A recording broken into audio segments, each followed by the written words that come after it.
12-hour difference, I guess. Can you sort of Yeah, yeah. can you No sort of tell worries. people where you're from and you're in Australia now and what you're doing traveling around the world? Can you sort of for people? I'll put the video up right away, right at the start, but let people know where you're from and what you've been doing. Okay, so my name is Robin Alderslowe. I am from Dumfries and Galloway in Scotland, and I've been traveling the world for the last 6 months. So I started on the 19th of January. I went to India, and a lot of the idea was obviously, I'm young. I wanted to travel, wanted to learn more about the world, but I went there with my outfit, with my bagpipes. I wanted to get my culture out there and film it and see what videos I could land that would resonate with an audience really, that would promote my culture in these places. Yeah, and obviously the ones that are, I think you could tell me obviously, but I think that have hit the largest are ones where you're in very densely populated places in India and on buses and in streets and stuff where you're playing the bagpipes. And I think the reason I'm going to go out on a limb here, and based on where I live here, Robin, in Canada, the reason why it has resonated so well in Western countries is because a lot of people from those countries that you've been traveling to bring their culture to our countries, and it has been in an overwhelming amount of people in which that has been brought. So people are interested to see how that's been received in other countries. So what has the reception been like for you walking around in a kilt playing bagpipes, just right in people's faces? Yeah, yeah. I mean, it's pretty mental, right? A lot of people are obviously a bit shocked by it and can't really figure out exactly what to make of what they're looking at. I think a lot of people take the confused faces of Indians as being very angry when actually they were quite delighted to have me there, and usually they just look quite confused about what the hell is going on right now because it's such an absurd situation. So my very first day in India, I had very little idea of why I was there, what I wanted to do, but I was wearing my kit and I did have my bagpipes when I was there. I got on a train and the people on that train saw me in my kit. They saw me hold my bagpipes, and they were so fascinated. I was with some two Indian friends and one Korean friend who lives back in Scotland, and they they sort of spoke with the Indian friends and they explained to them what I was and what I do, and they started chanting. I wish I got it on camera, but they started chanting for me to play. So actually, the first time I played on a train was because the Indians were asking me to play. Which most people don't know because it's not Mm-hmm. really communicated through my videos, even though I've sort of spoken about it since. And I didn't post that video for more than a month because my bagpipes, because I just travelled from Scotland to India, I just got there, massive temperature change, and I didn't have time to tune. Really, they were they were really out of tune. And then I ended up posting the video when I was going back and editing other videos when I was in Korea, and I just thought that this video is like way too good not to post. And I posted it and it got over 1 million views in a really short period of time. And then I later made the decision when I was actually in the USA to go back to India and like do much more videos like that and just embrace the sort of craziness of that content and see where pushing that to much more extremes could take me. Mm-hmm. And I hate when I see people. I know people are um taking your videos. Personally, I hate when people do that to me, but your videos have obviously exploded across more than that, across more than just a couple million views when you consider all the places that have stolen your videos. So a lot of people, and I'm sure you've noticed this already, are going to assume that you are doing these videos to make sort of a political message, an anti-mass migration message, which is 100% what I think a lot of people who are conservative-leaning people in the Western Hemisphere are going to take it as. Was that your intention, or did you as you mentioned earlier, you just wanted to see what kind of content would gain traction without any intention behind it? Tell people if there's any sort of meaning behind what you're doing there.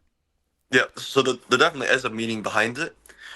What I would say is I don't mean to get in, certainly publicly, too much on my feelings about a whole range of complex issues, including immigration, is one that I think the most important thing when it comes to our understanding of what it means for an immigrant to come to our country and whether that's good or bad is our culture and how they're integrating to our culture.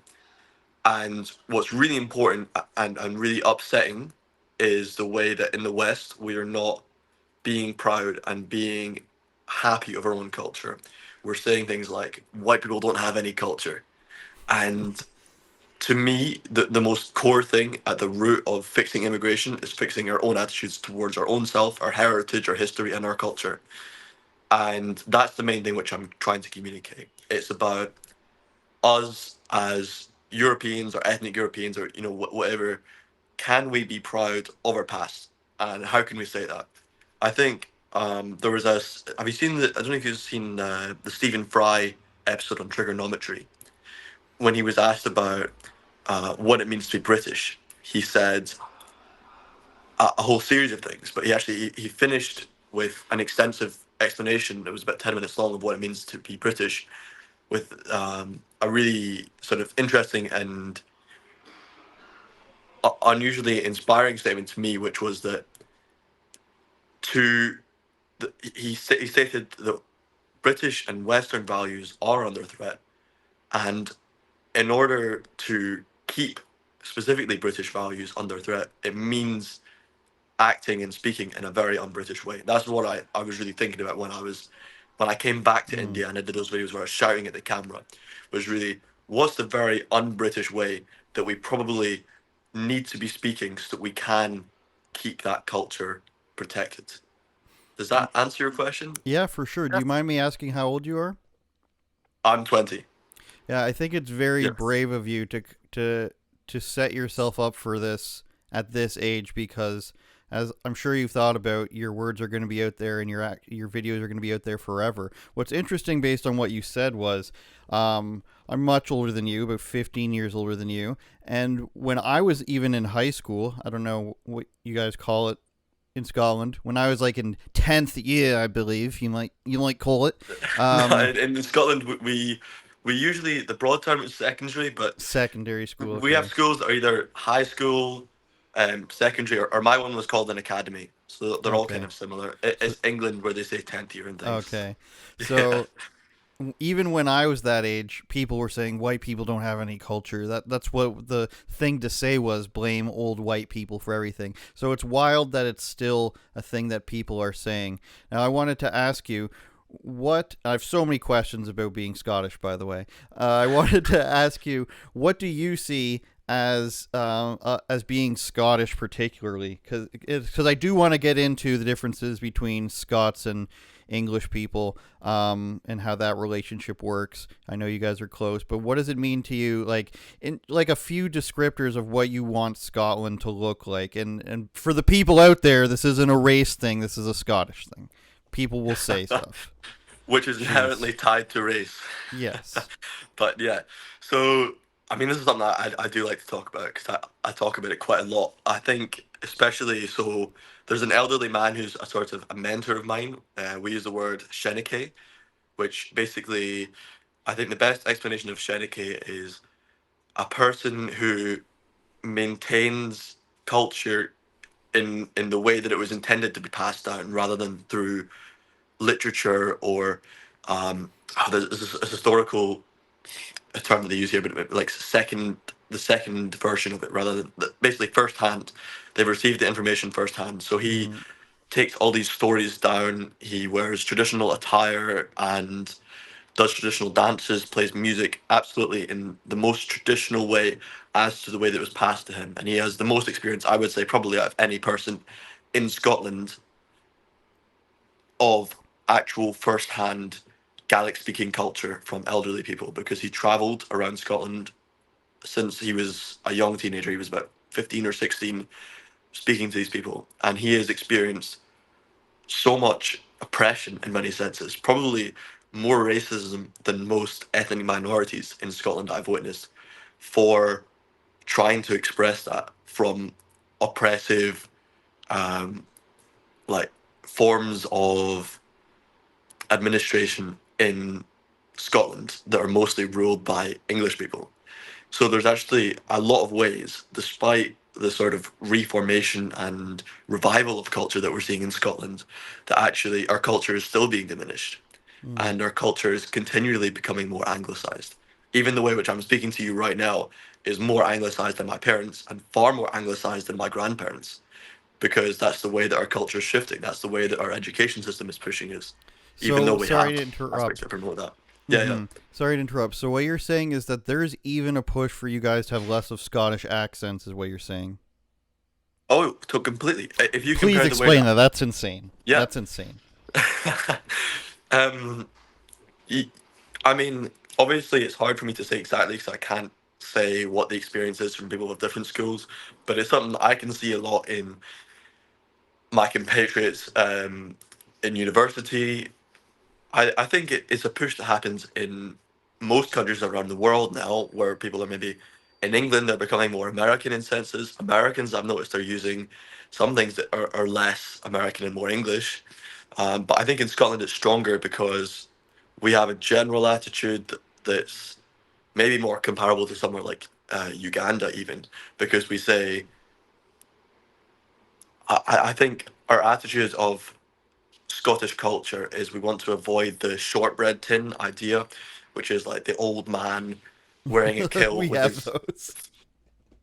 with his foot up on a chair singing Scottish soldier, right? Is this kind of old Scottish, doesn't develop, doesn't adapt to modern identities of entrepreneurship, like the shiny London, the Shard, the future finance is I suppose an opposite image to that shortbread tin idea.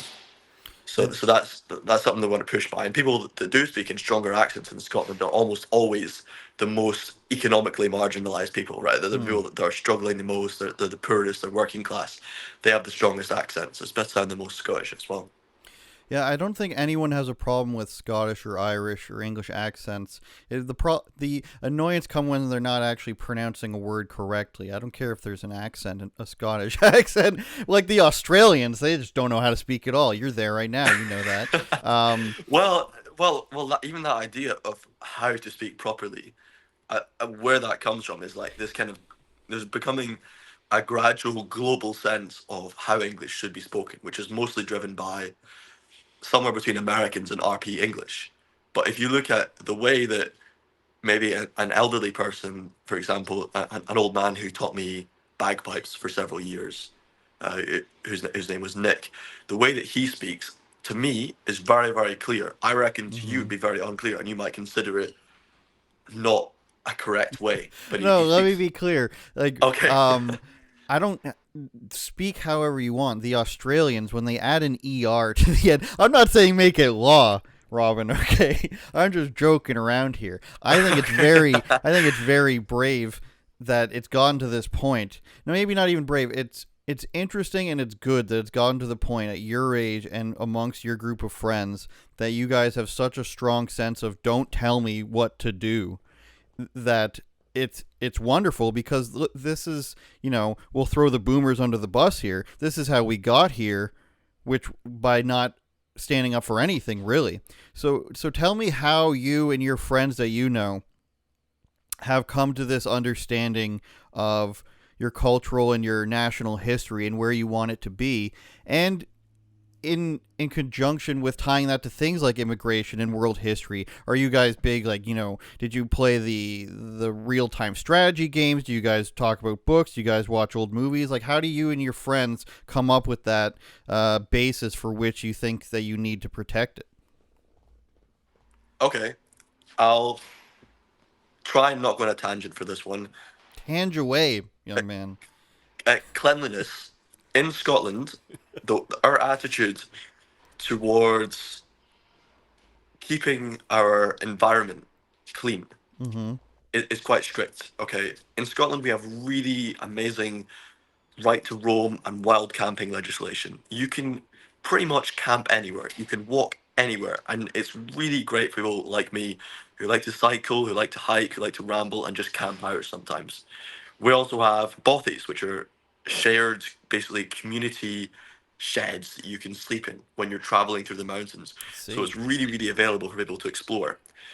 But we also have quite strict rules that are ingrained, I would say, very much in our culture, and have been in our culture for a very long time, I imagine, generally. And so much so that when people come here, even from other European countries, they're very surprised by how strict they are. I have a friend who is also an influencer. His name is the Outdoor Ginger Channel. He's Danish. He travels and camps everywhere. And when he came to Scotland, he took a massive culture shock because there was a massive lashback after he was publicly found to have cut down a tree and not to have covered up his fire properly. Hmm. Because that was just something that's in our culture, it's in our laws, that we treat very seriously. When you come here, you can go wherever you want, but you have to treat things very cautiously. Now, in India, if you see their attitude towards cleanliness, the way that so many people in India just casually throw out rubbish, that they are very dirty, that they defecate in public, if they tried to come to Scotland, there'd be a huge amount of adapting that they have to do. Unfortunately, in Scotland, contrary to what a lot of people say, I think, when you look at places like Canada, when you look at places like London, in Scotland, we don't have that much immigration. We do have it, and we do have it in some places. In most places, I would say, like in Edinburgh, where I've lived for the last year and a half, before I started traveling, I was staying in Edinburgh. Most immigrants come there and they find there's few enough of them that they integrate. And I think most people in those environments, like if Indians come there, they quite quickly adapt and they learn how to change their way of doing things to the Scottish way of doing things. They're not defecating in public. They're abiding to traffic laws. You know, they'd probably be quite sensible when it comes to wild camping. But that's a really strong example of a way that generally we have quite a strong rule within our culture. It's different to English culture because in English culture they just say stay off our land most of the time. And it's very, very different to Indian or Pakistani or a lot of African cultures, places like that. They have a very different attitudes. Well, I can tell you here, Robin, that it is like that in Canada, and there is garbage blowing down my street, and there is terrible driving, and it is because there are like 2 million people brought in the last couple of years. So that's the reality that it was way more integrated before when there was lower immigration. Now, another problem you might not have in Scotland is that there is not as much room to congregate for large immigrant communities, whereas here there are entire cities now that have become either, you know, mass amounts of Chinese or Indian people. So that has become, just a very strange, rubbing up against each other where you enter an area and then all of a sudden it literally feels like you're in a different country. But of course, all the benefits of your own country are offered to people who are not assimilating. So that's a very strange thing to experience. Now, the difference between Scotland and England, I want to ask you about. There is historically an assumption that you guys do not get along. Do you go down to Newcastle and say, "Wow, these Geordies are disgusting"? Do you go down to Liverpool and say, "Wow, I hate your accent"? What's the relationship now? If is a 20-year-old going down to watch a footy match, soccer game, getting in fights? Are we still fighting in the streets before on Saturday mornings, or is it easier these days? Is it more friendly, more similar? Okay, so a few things. I think generally it doesn't come to the point of violence. If you're looking at in Scotland, who do we fight with? It's normally the Catholics fighting with the Mm-hmm. Protestants, and Mm-hmm. I have a mother from one and a father from the other. So I never, because of that, actually took much interest in football. I don't know if you know, in Scotland, almost all football that's most popular is split over whether you're Catholic or Protestant. Celtic and Rangers. Yeah, Celtic and Rangers are in Glasgow, and then in Edinburgh it's Hibs and Hearts. But Hmm. most people in Edinburgh and around Scotland, they either support Celtic or Rangers. So Celtic's Catholic, Rangers is Protestant. Like the clash with English is generally quite a passive dismissiveness and dislike of the snobbery associated with English. Mm-hmm. And I see that a lot on a personal level. Obviously, I talked about uh, the elderly man who I know who's experienced in a lot of really negative ways because the arts communities, whether that's dance, whether that's bagpipes, whether that's storytelling, bagpipes less so, but certainly the dance and the storytelling is mostly are really affected by the way that English power in the arts community is really affecting that and having a negative impact on the culture. In a personal sense, a way that I see um, English culture affecting it is when I was in Edinburgh, a lot of English people from Newcastle would come up that were just sort of young lads in their 20s and 30s on a night out. And when I would play the bagpipes, I'd get a lot of shit off of the English lads, especially around like October, November. So I was busking, like playing bagpipes on the side of the street with a box in front of me. It's like, I talk about it's like high class begging, you know, but basically performing for the tourists. Um, and I would get like these drunk guys that are English guys, and they just like hate the bagpipes and like the symbol of Scottish culture. Sometimes they'd be there for football games and stuff like that. So that was one of the few times I saw them actually getting aggressive, and I had sometimes they would come up and try and mess with my bagpipes, and I had maybe shouting matches. I never quite had a fight with any of them, but I know bagpipers that have done, and that's one of the few instances where I've heard of actually a Scottish versus English cultural violent fight. You know. Yeah, these Geordies coming up with their eyebrows and their ripped jeans, and they're yelling at you with their tans. Yeah, yeah, exactly. You have the Exactly. picture. That's unfortunate. What do you think is going to be the next move for you? Do you want to like sort of partition this into a career? Do you have a different plan? Am I being too much of a father right now? You're in Australia right now. What are you doing moving forward? Yeah, so in Australia, because one of the primary things which has stopped me from being able to continue was just finances. Mm-hmm. I spent, I think, in Canadian dollars, it's probably, I think it's about 40,000 Canadian dollars this year on traveling because I went to a lot of countries. Most people don't even realize how many countries I went to because a lot of them I was there for just a day. I was like doing transits through a lot of countries and things, just trying to see as many places as possible and test out different things there. And by the end of that trip, I had a pretty conclusive idea of what I need to do going forwards to create really consistent content. Mm-hmm. I was in India. Most of the content which has gone viral, I shot in India over the course of 3 days. So I was in Mumbai one day. I flew that night to Jaipur. I was there for about half a day before I got the bus to Delhi, and I shot lots of content there, all this extreme slums content shot in Delhi, and then I flew back to Scotland via Qatar. Tell us more So about what it's like in India. Sorry, yeah, yeah, what yeah. that is like just going through. Obviously, it's probably disgustingly hot compared to where you live in the world. And what is the culture like? Like, someone I think you could move to. Japan seems really nice. You could probably move to Sweden, and Australia you're in now, and it wouldn't be bad. It would be different, but it wouldn't be that bad. Do you think that anyone from the West, white or black, would move to India and be like, "This is a fine place to live"?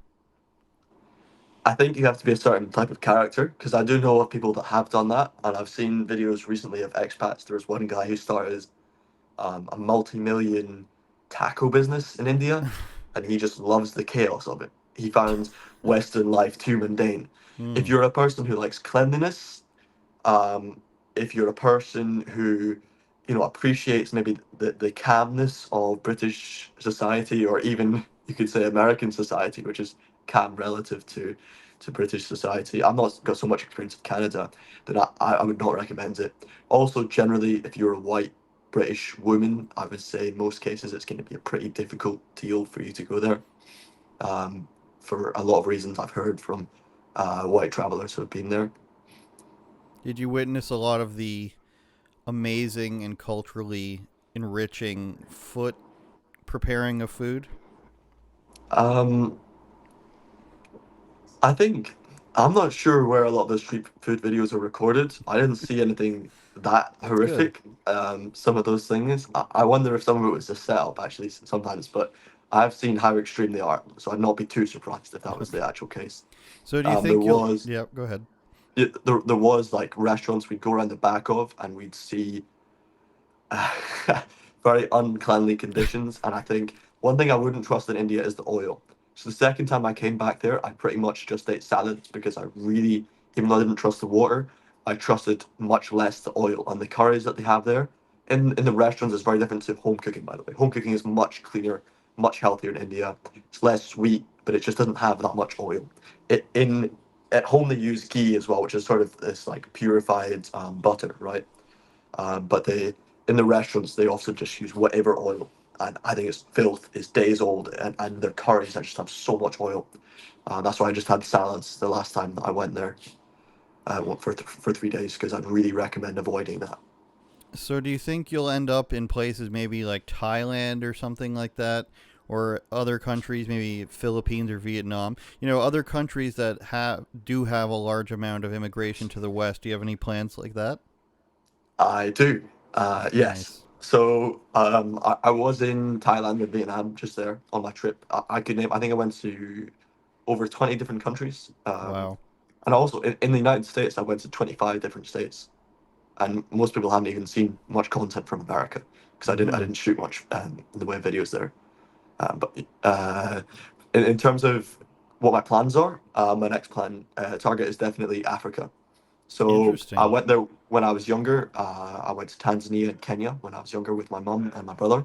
So I plan to go to Tanzania first to touch base and visit some friends that were there, and then hopefully to Uganda and Rwanda because Uganda because of the filmmaker Isaac Nabwana who's there who makes really cool mental videos. You've probably seen these really low budget African films. They're mostly being by Isaac Nabwana, which are Wakaliwood in Uganda.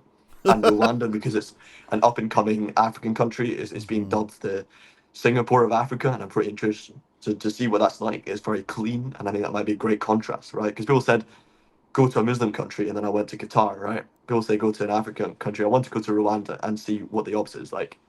And hopefully I've not looked into visa conditions. Also do Zimbabwe because of the whole, Rhodesia thing. I think Hmm. that'd be a particularly interesting case because that's really being talked about a lot in relation to my content right now. Wow. I'd have to imagine. Have you faced any criticisms yet from this? You mentioned Rhodesia. That's forbidden, of course, to mention that. It's forbidden to be Scot.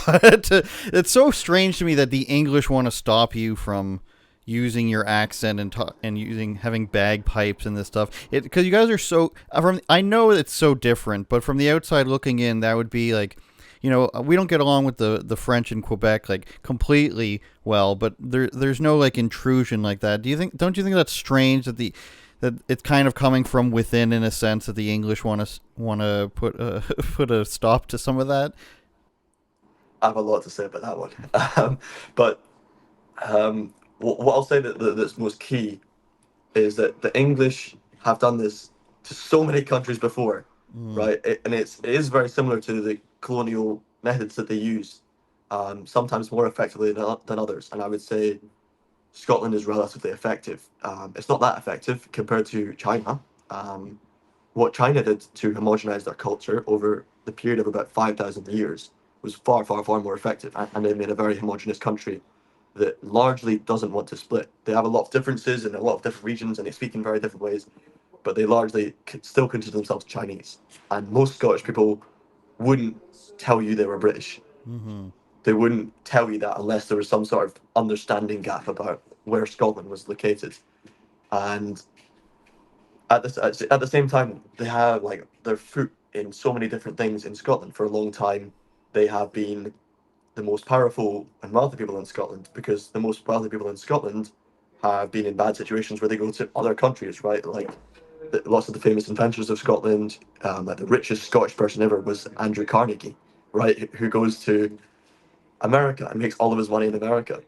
And so you've got this historical like historically continuous situation where the richest people have been English people. So Scottish people move towards that. You're more likely to be hired for a job if you're Scottish, if you're English than if you're Scottish in Scotland. is still that way just because of the way that we perceive what it means to be a good communicator is based on like American and English perception of that term. So you can't really move past that. Yeah, I knew I could get some of that out of you. Some of that anti-English out of you. So Yeah, the yeah. other question I had in there was have you faced any backlash for doing this? Because you kind of made it clear. I don't think somebody could put it more kindly the way you feel about your country than you are putting it.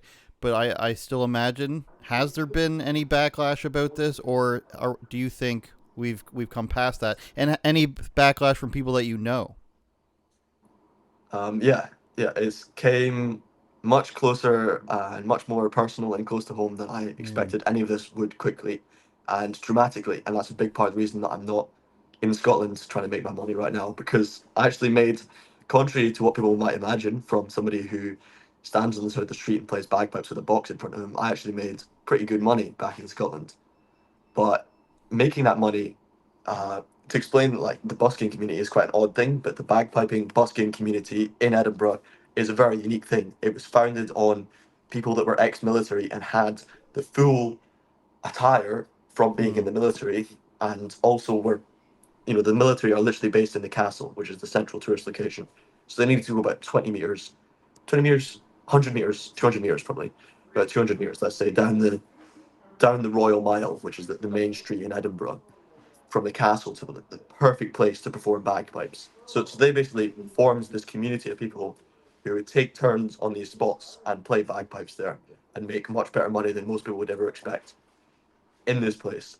And what you kind of have now is like a militia pretty much of these guys who are pretty violent sometimes, and certainly when it comes to people who step out of what they want people to be like. Hmm. And when I stepped out of that by getting them far too much attention on social media, they were having people go up to them like with the phone and say, "Do you know this racist bagpiper from India?" Tourists from all over the world, and they don't like the sort of perception that's coming onto them and the attention that they're getting at it. And there's elements, I think, of jealousy and things there. And basically, I can't play them anymore. That's awful. So that's the being the main one. That's the main reason I'm here. There's been other issues with attention that's came onto, my family, my friends, students. I've heard about student colleagues like starting rumors about me and stuff just because they don't want to be associated with the racist bagpiper guy. If you read the comment section of a video where my content has been reposted by a Scottish bagpiper who is not affiliated with anything political, but his audience are all Scottish people, the comments are the most outwardly, like I would say, probably 90% negative, Hmm. far more negative than any of my videos or other videos using my content. That's wild that there isn't a desire to stand up for you, who is you're quite literally standing up for what they're doing by saying this is something that we want to preserve. I think where it would be like, if I'll relate it to Canada, somebody goes and brings hockey to another country and starts playing hockey in front of people, and people gather around and see it. The hockey players over here say, "How dare you do that? You're misrepresenting us." You're sort of spreading Scottish culture in a way to say that this is what we need to preserve about our people. And I think you have a wonderful history there that you just explained a lot about with in just the busking in the castle, which would be way different from what it would be here, which would be mostly homeless people and people doing drugs. There are people that pretend to play a violin with a speaker and they're just playing it from their phone. I don't know if Oh, you're we have aware that of it. too. Yeah. Okay. Good. We have gypsies here to pedal us in Scotland too. Okay. Um, Since you brought up gypsies, there's a lot of them in Australia, I've noticed. But yeah. Just to come back to your question, which was about why are Scottish people reflecting on it badly, Hmm. and it's very simple. Stephen Fry really hit it right on the head, and I think I'll never express anything as eloquently or precisely as he will. Neither will most people. But what he said was that inherently within British culture, we have a lot of things that stop us from wanting to show pride in our culture, that stop us from raising a Union Jack, that would stop English people from raising a Union Jack on many occasions, because that type of pride is sort of looked down upon in the way that we have to almost play things down within our culture. It's very much like that. And most Brits that didn't play things down, I think they hit the boats and went across the ponds to take on an adventurous and proud lifestyle in America, and they're waving American flags now. So I think most people, especially in the States, I think there's a lot of it in Canada too, find it quite absurd that people would respond in this way. And Mm-hmm. it's not about what I'm saying, because if you ask somebody in Scotland whether they're proud of their culture, they'll say yes, of course they will. It's about the way that I'm saying it. It's about the fact that I'm being aggressive and I'm being loud and I'm being proud of it in a different country. And that's why they see it as this almost Naziist, extreme, white supremacist narrative, is because I'm saying it in an aggressive and passionate way in a different country that they deem as associating much more strongly with an extremist than a Scotch, because British people aren't like that. We're not like that. And that's one of the things that I would say, if we were to look at our own culture and criticize our culture and say, what do we need to change? Is, if we want to keep our culture the way that it is and not have it changing to places like um, urban Canada, and a lot of other places in the world are starting to become like, or certain parts of England where they have the gangs because Hindu and Muslim and Jewish are all separate and then they fight each other, then we have to say, well, actually, yeah, we have to be proud of our own culture and we have to look at it and say we are proud in that kind of loud way that we're so embarrassed to say. And that's a really hard thing for Scottish people to get over, and a lot of English people as well. Scottish people more than English people. You said you were taught bagpipes by whom was it? I actually had many bagpipe Okay. teachers. Yeah. So what So inspired you to take I it up? started when I was 10, and I started Okay. learning through the public education system for a very nice low cost, which I was delighted by because I was so enchanted by the instrument from a very young age. When I would see bagpipers, particularly buskers, I remember just being enchanted by it, and I was delighted. I got, it was about £2 a lesson, so that's like $4 Canadian per lesson. It's very affordable. Enchanting is a good word because when I get the UK channels here, and when you turn on the Scottish Gaelic channel, it's very much like you're listening to woodland elves singing because there's always singing on that channel. On I forget what Yeah, is it, BBC Alba or Alba. something? Yeah, that's Alba, right. yeah, yeah, yeah, yeah. And the translation is wild. It's often about something in the woods, I feel like. Well, Robin, I think that if you come to Toronto, I'm happy to film for you, to spread your wonderful culture here. And I want to tell you before I let you go that this I'll use the word attack on your culture, where people are telling you, even from inside Great Britain, to not do these things that are Scottish, or to not embrace your own Scottish culture. I would like you to know that that is not said to us here. That is mostly not said in America either, except by communists. So I want you to know you are under a unique attack where people are telling you not only must you accept these foreign cultures, which we most certainly are told here, but you are also being told that there's something wrong with your own culture, which is not something we really see here.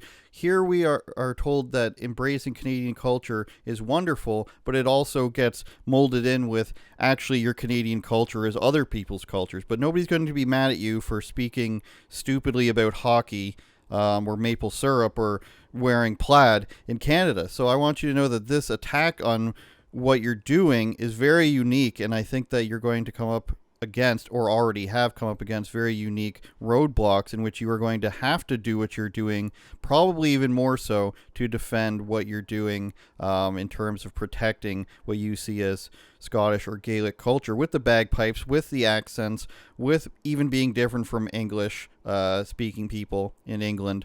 So I want you to know that it's not right, is what I'm trying to say, is that there's something strange going on there, where they're telling you not only accept all this other stuff, but also you can't have what you are. I think that's very strange, even in the politics that we're seeing right now. So is there anything else you'd like to say to the audience, or anything else you'd like me to include, about what you're doing? Just give me 30 seconds to think about that. That's That's okay. fair. It's a lot of racism going through his head right now. A lot of things about having red hair.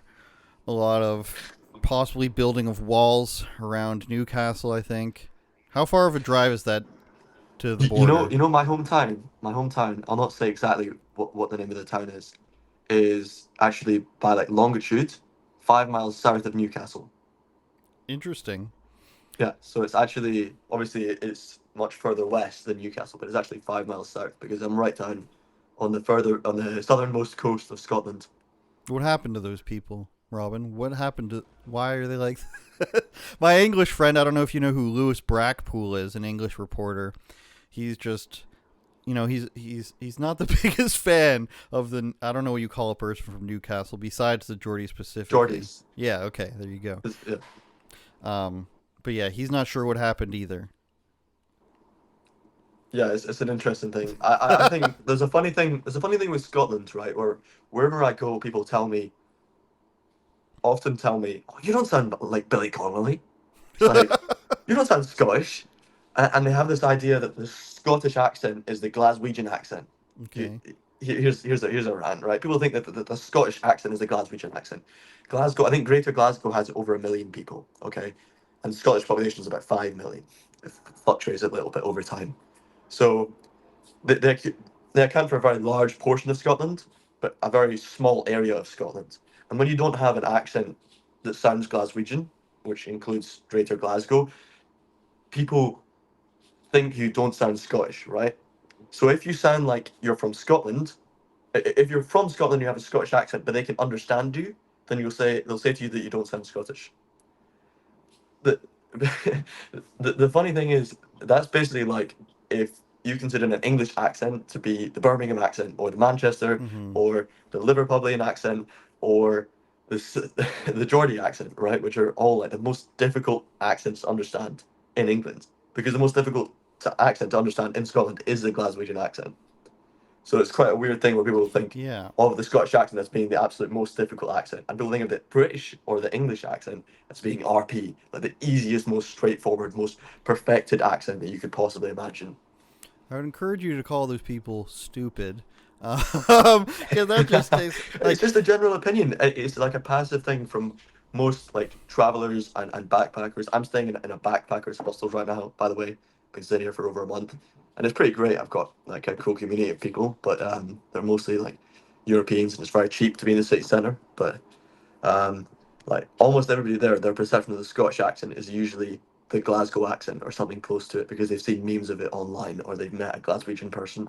Well, they need to watch a few more movies, listen to watch a few more sports, because that just to me, I always go back to this, Robin. When people are making historical arguments that are very short-sighted, I tell them even a 13-year-old who played Rome Total War or something would know more about this than you know, or one of these video games, Age of Empires or something like that, one of these older games, they will know even more than that. And if the person doesn't have at least that base of knowledge, it's very hard to understand historical, I guess, historical happenings in relation to the British Isles or anything in Western Europe. It makes it pretty obvious and clear when you just read a little bit about it. So I would encourage you to be meaner, is what I'm saying.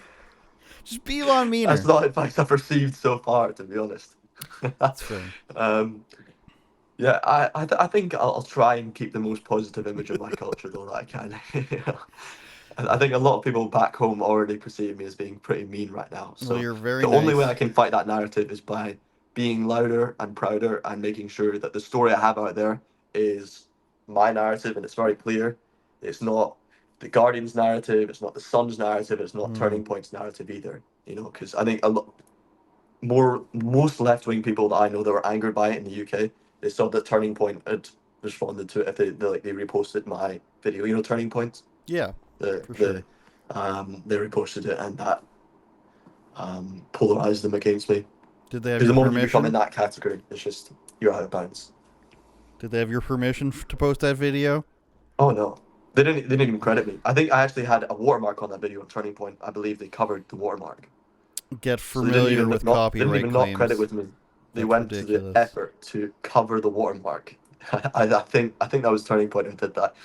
So Get familiar with um, copyright law in different countries. I have a friend who's actually battling in court with in Times of India over doing the exact same thing that you're saying that was done. The take your video, remove the watermark, and just be like, "What happened? I don't know. I don't know why." We don't know where we got this video.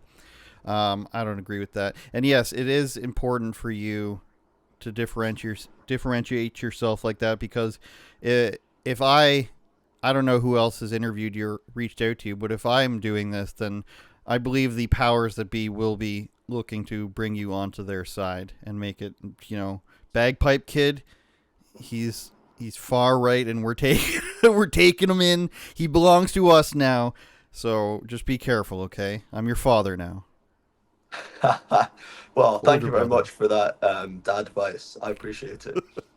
All right, Robin, I appreciate everything you've said. Keep up the good fight. Let me know if you ever come into this region. I'll definitely do my best to help you out, I okay? will. What state in Canada is it in here, by the way? I live about 30 minutes from Toronto. Oh, okay, cool. Yeah, so we could go Yeah, anywhere I've got around there. friends in Plenty. Michigan, so there's a good chance I might be um, nearer sooner than you may expect. Fair enough. So I appreciate you, man. Keep up the good work. Don't become Australian. Don't adopt Aussie rules football is my only request. I won't. I won't. I don't watch football, to be honest, anyway. Okay, that's fair. But I think I'm pretty strongly sticking in my culture, if that wasn't apparent already.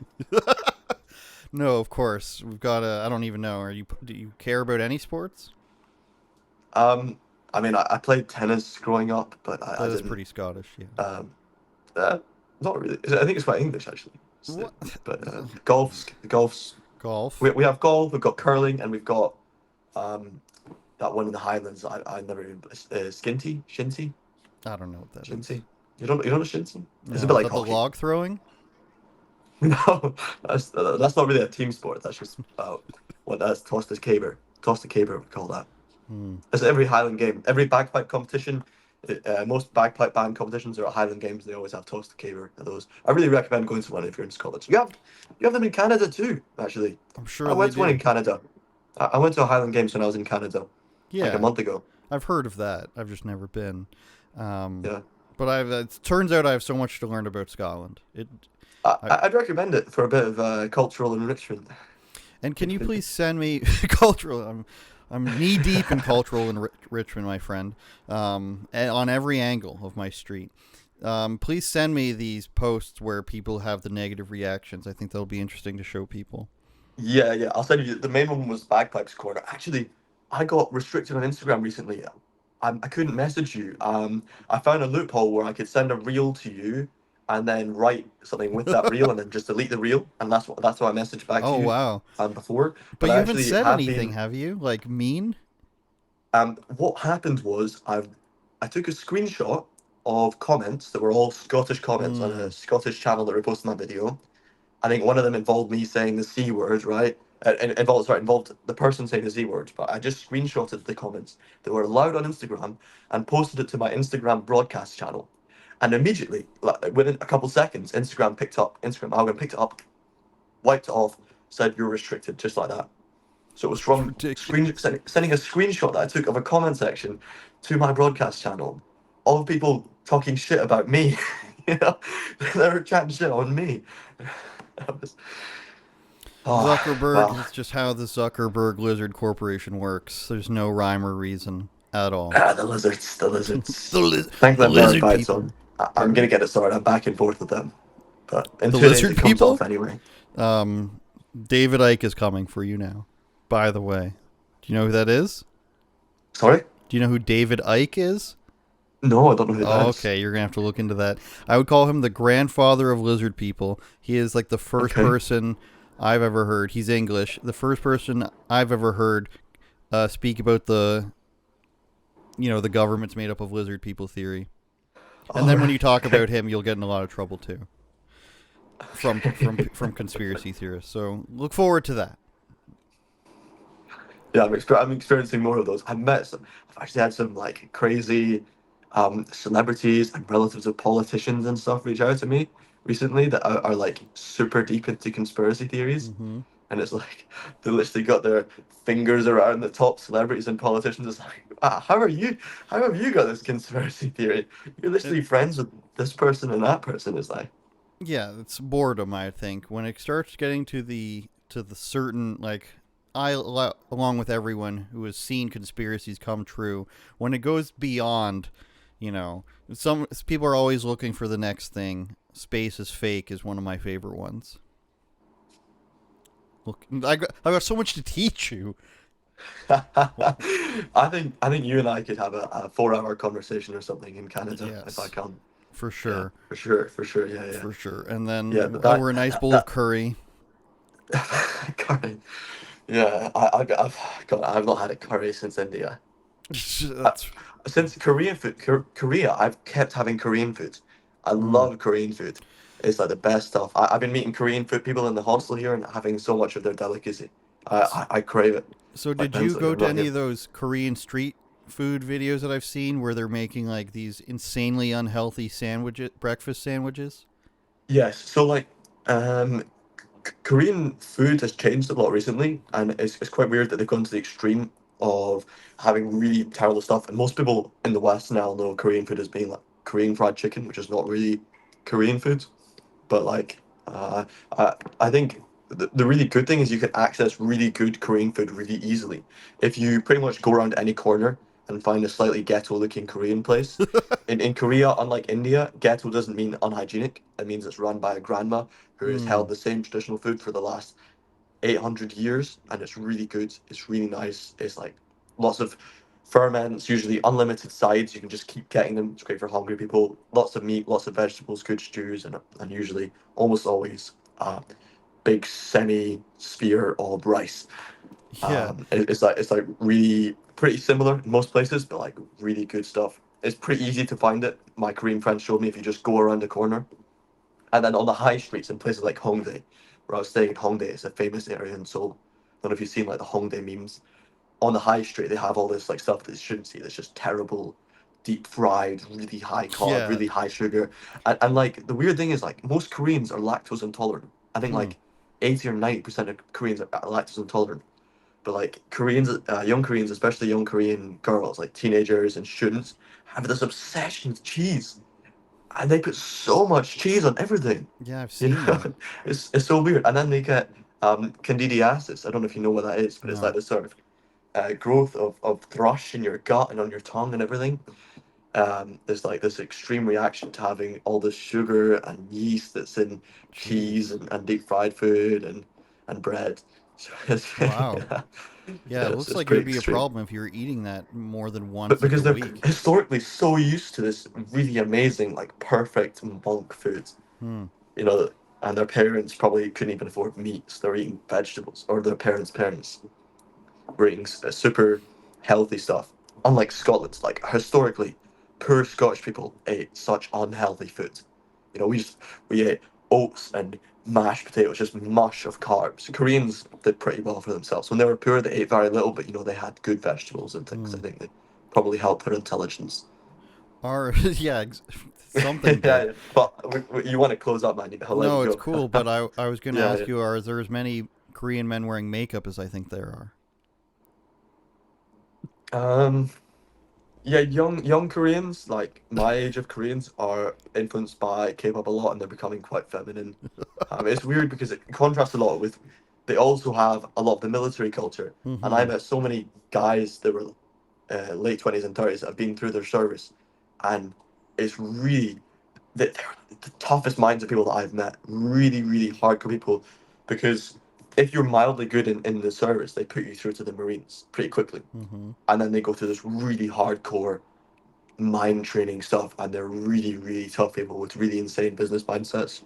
And it's weird like to contrast that with the really feminine Korean guys as well, and they're all being put through this really crazy hard working culture with like the universities that SKY is like the top three universities are like harder in some ways than Harvard to get into. So Hmm. like super super challenging educational environment there where people are working so hard.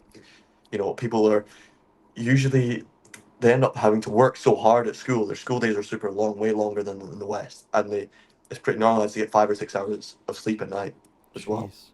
So it's a Just super gotta extreme culture. just gotta blow off some steam and put on some lipstick, I guess. Yeah, Get your sugar yeah, and sandwich and sing put on some your K-pop lipstick. songs. Hmm. Happy, Yeah, happy. exactly. Everything's Yeah. about joy. It- Did you go to In China Japan? too. they're scared of it. And I didn't do Japan. In China, they're scared about it. In China, they've been like taking down K-pop stuff for years now, and like trying to take back on that because it's the word is feminizing their culture. But Mm-hmm. their live selling is taking over. Their biggest live seller is a woman, but the biggest male live seller is a man who puts on makeup and reviews makeup, and they're Oh really wow. embarrassed about that. I think they tried to take him down as well, as they often do with people who get to the top in their sort of communist way. But Take there's a him man down. who like puts on lipstick and sells live beauty products to Take him women down mostly, I before they think. get Dylan Mulvaney. But maybe you should consider it. I think it's the best way to get high CPMs is to get female audience and start putting on It's lipstick. true, yeah. It's once a week. I'm just gonna. I won't mention it at all. I'll just come on here in full makeup and just be like, "Well, what's the latest in the deportation numbers?" Yeah, full James Charles, Yeah, just exactly. gradually go in that direction, and you will see your female audience go up. Because my audience is like, it gone from 80% in the last month to 90% male.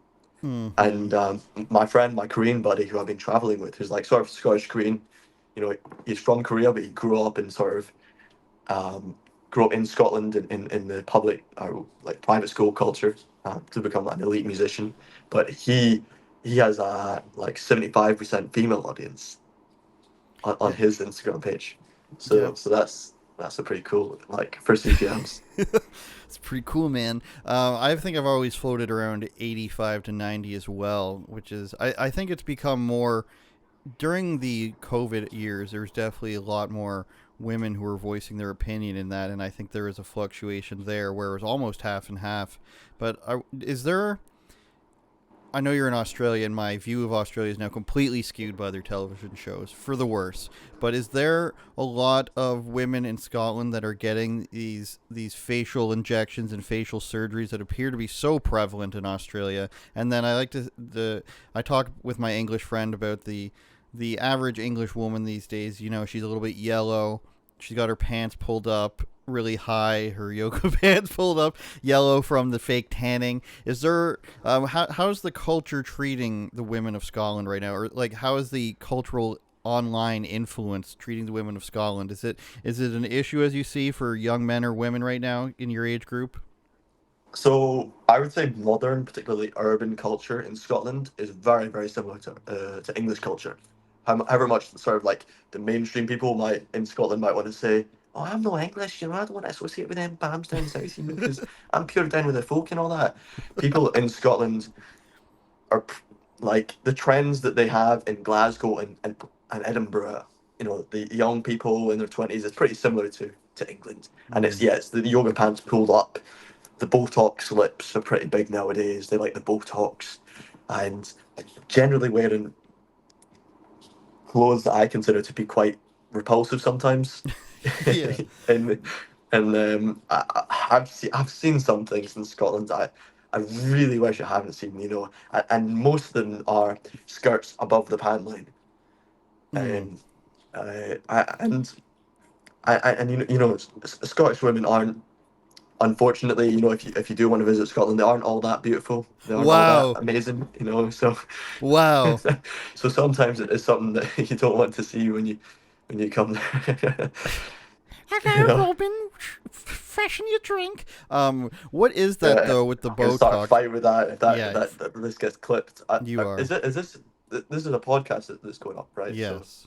yeah, yeah. If that gets clipped, man, Scottish women are going to be uh, coming after me with knives and skiing doos. What is it though? Do guys your age, because this wasn't a thing when I was 20. The like obviously some girls had injections in their face, but do guys your age say like, why are you doing this? This isn't attractive? Yeah, I think most guys wouldn't outwardly say that it's attractive. I think at the same time, getting that surgery, girls are probably doing it because they've seen validation. And I think probably primarily where that validation is in nightclubs and in bars. So when they're going out for a night out and they're getting drunk, and maybe even on social media, I don't know, but certainly like when they're getting drunk, they probably get more attention if they have bigger lips and more makeup. Like that's why in the UK you see this like super extreme makeup as well, like the really harsh eyebrows and the really Yeah. like lots of fake tan. It is because I think that stands out in nightclub. It actually looks a lot like I just thought about this right now. There's probably somebody who's written about this, but it's the same as old theatre makeup, which people would wear so that they could be seen Interesting. in the low theatre light in Hmm. darkness. Actually, it's kind of the same. It's very, very similar. Except that would It's be almost like the the same, old so they can be seen masks with like the in night. frowns. It's like you see it in a nightclub, right? Yeah. Like probably they get a lot more validation, and they like get more Scottish, chav boys to come home with Those them when they. dirty chavs. It's What's quite the a good drinking accent, age in actually. Scotland? Oh, you want to hear more? I've got so many more accents for you. Have you been there? No, Really? Okay. just all from. Um, It's all internalized. All the. I don't know what to describe it as. The dirty chavs, lad. yeah, The. most accents I hear people do are pretty embarrassing. There's usually some attempt at mimicking the caricature Mel Gibson accent, which is like a Uh, weird who's also caricature of an Australian. Edinburgh mixed with a Glaswegian mixed with a Highlander accent mixed with a I don't know whatever Mel Gibson is. He's So Australian.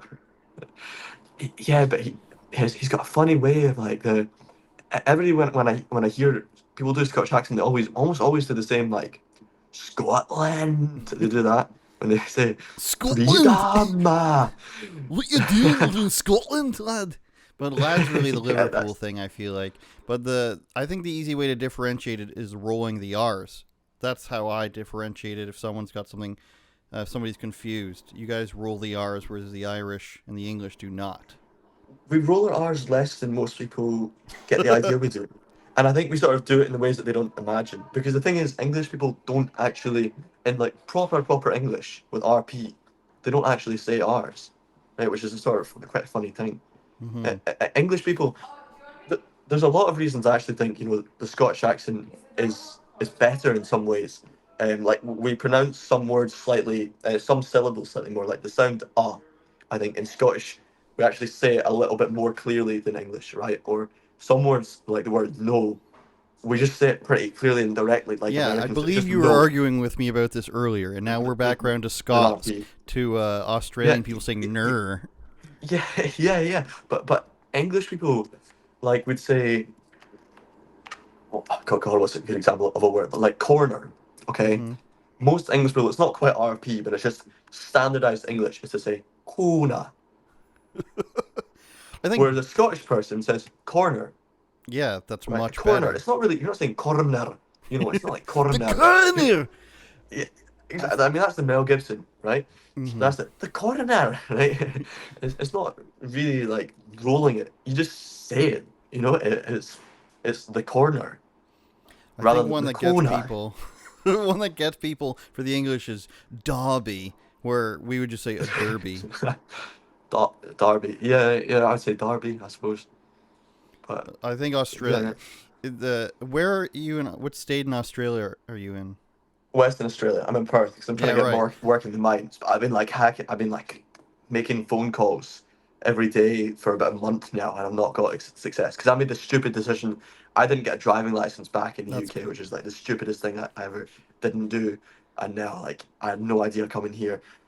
Don't want Yeah, to because employ you you for could have basically just anything if you had. don't have that license. You could have just said, "Yeah, I've got a UK license," and then if as long as it's the highest level, every country's supposed to accept it. I think, but the difference I think between the more Central Australian is more like this, but in my experience, which is completely online, of Perth, Perth is a little bit more flatter. And I talked to this Australian. Yeah, yeah, He yeah. plays It's football, and he was like, "Oh, that's pretty close. It's pretty close over there in Perth when it's flatter like this." And I don't know why that is. Maybe it's their face. wow. You've quite an in-depth understanding, and you haven't been here either, have you? No, Wow, you just watch like so much social media and get so no. annoyed by like the TV, I've always been. I the just sports. practice. It's sports. Yeah, a lot of it is Okay, sports. sports. Yeah, yeah. Well, I mean, I think it's pretty interesting here comparing like the old people. I mean, I spoke to an elderly man who probably had some sort of learning difficulties, considering he just stopped and spoke to me for about half an hour and kind of in an unusual way. But like I've noticed older people here often use the term Englishman to Hmm. refer to just white people. I see. So they just say he was an Englishman. to mean he was a white person. And it took me a while, several conversations of old people here, to realize they just say Englishman to mean a white person here, That's probably which is the only pretty ones that interesting. came. The criminals that were sent there 200 years ago or whatever, they were all Englishmen. Yeah. Yeah. Well, that's something crazy about here that really stood out to me when I came that I hadn't directly heard about was it feels very safe, and it actually feels a lot like a lot of East Asian countries, like China. It feels like China in a lot of ways. Um, it architecturally, the streets are similar to Korea. I wish I could pick out exactly which things it is, but they have a lot of things in common with Korea, generally in the feeling that the streets are designed, and it feels very safe. They're all very new, they're very modern, very Hmm, gentrified. Certainly in Sydney, Melbourne, and Perth, I can speak for it. It feels very safe, and it that's has good. that. They have a far higher ratio of police to citizens as well compared to the UK. If you go to London, this feeling is completely different. Just African guys patrolling the streets in London. All right, before we get you in more Yeah, trouble, let's cut this off. yeah, yeah, I yeah. appreciate you. Keep up what you're doing. Again, let me know if you come this way. Anything I can do to help you. And again, stop those people from stealing your videos. It's not going to stop until you start bringing action about them in Yeah, any I've way been you harassing can. them. I've been trying to speak to them. Um, it becomes a bit like these people do have a lot of people reaching out to them that are very angry all the time, and I think they just don't deal with the ends. And maybe I need to like personally get to Charlie Kirk or something, but You're we'll gonna need a see. lawyer at some point for some of I these think, people. yeah. For Well, I mean that's in all expensive, but honesty, yeah, I know. But at I some think I'll pay point, for some flights to Africa first to get some more content on the roads. Then I'll try and think about getting some revenue from social media because obviously, like what I'm doing doesn't pay at all right now. get yourself an African Um, lawyer from Mozambique. I think is the best choice, and you'll pay. Okay, we have to stop me here. So one thing that I want to add, just because I do care a lot about my culture, about Scottish culture, but also about other European cultures, because I think there's a lot of similar things being experienced by Europeans in general right now, where our culture and the way that our civilizations function are a little bit a threat. And because of that, one of my plans is definitely in the future to go around and actually go hand on experience a lot more people that are really upholding these traditions firsthand. Really understand people that are making things, that are doing art, that are creating handmade products, that are doing little things like the elderly people who inspired me to really have a love for my own culture, to continue their own culture. Because I think I'm going to see probably continually a story of many people who have struggled to maintain that and to continue that in a really authentic way that's being suppressed in a lot of our countries right now.